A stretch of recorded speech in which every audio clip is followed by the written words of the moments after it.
Three teens from Macomb County have been sentenced for their involvement in a sexting case that involves inappropriate conduct with a 15-year-old classmate.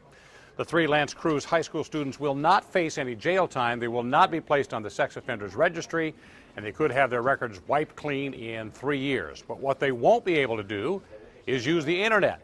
Ryan Modaferri, Gregory Quapik, and Nicholas Kelly sentenced to probation, and they will not be able to use or touch a cell phone or a computer with the internet. It's a very fine line. I mean, from no contact with each other to the no use of a cell phone. You know, there are people, I'm sure, at that school that sees one kid pick up a cell phone, they're going to report it. Kelly was expelled from the school because of the charges. He's forced to finish school online.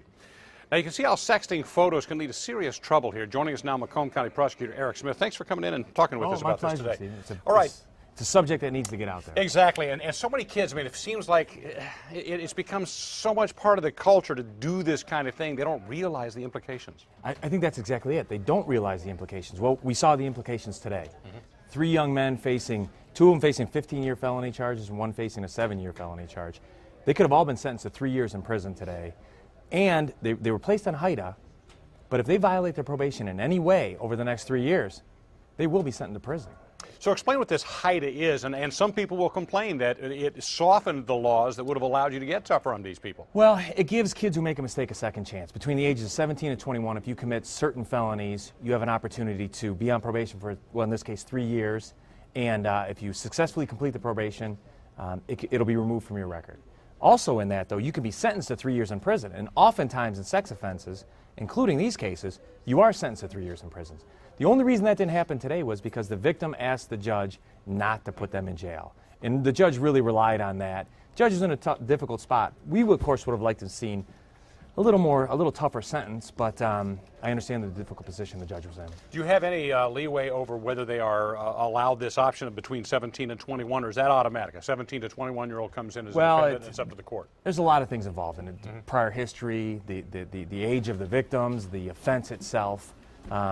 In this case, it happens oftentimes if a defendant is this age and if the victim wants that to go forward. But the problem is, once you used it once, you can't use it again, and if he violates, two of them were convicted of criminal sexual conduct in the 3rd degree, which is automatic prison time. So that's even if they pick up a telephone, because they're not allowed to have a phone or a computer, so if somebody sees them doing that, they could be off to jail, do not pass go. Sex offenders oftentimes get surprise home visits, and that's exactly what these gentlemen are. So they're going to get surprise home visits. It'll be difficult to monitor on a day-to-day basis whether they're using phones. Depends if they want to take that sort of chance. We're talking about the 17 to 21 gap. What about all these kids younger than 17? Because a lot of them think that, hey, I'm just a kid, this is just kid stuff, and you know how serious it is for them because they don't face jail time necessarily. Well, I wouldn't exactly say that. It depends on what it is. We had a case recently where at a school, guys asked for ex-girlfriend photos, and they created a website with all these naked pictures of ex-girlfriends. So they solicited these photos. And these are high school and middle school students. Yes, and as a result of this, some of them served some time. It's a scary thing. We try and tell people, do not send a photo that you don't want your grandma to see.